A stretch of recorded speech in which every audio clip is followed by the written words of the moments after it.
Le message du jour vous est présenté par notre frère Marc.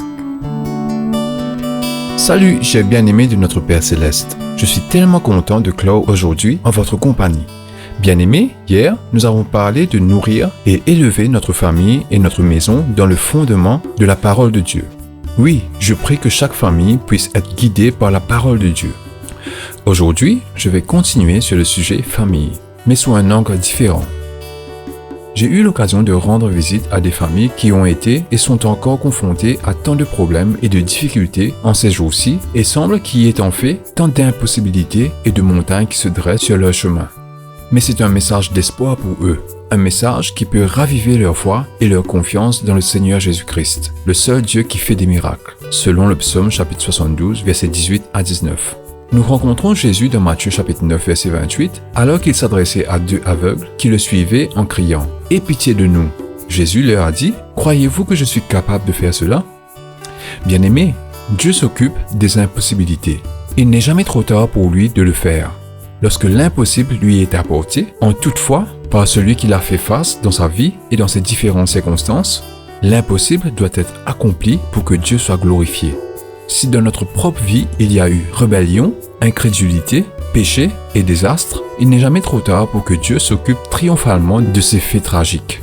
S'ils lui sont apportés en plein abandon et confiance. On a souvent dit, et avec vérité, que le christianisme est la seule religion qui puisse traiter le passé d'un homme.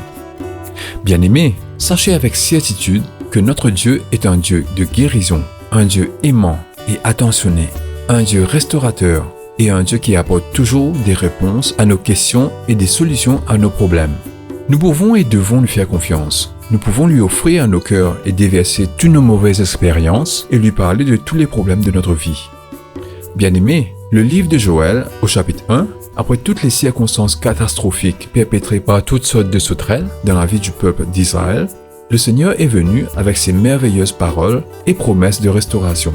Joël chapitre 2 verset 25 déclare « Je rembourserai ou restaurerai les années que les sauterelles ont mangées. » Je vous en prie bien-aimés, pendant le week-end, parcourez à nouveau le livre de Joël et voyez par vous-même ce que Dieu peut faire pour ses enfants. Bien-aimés, je sais que tant de familles et de personnes ont perdu et perdent encore tant de choses à cause de la pandémie de Covid-19.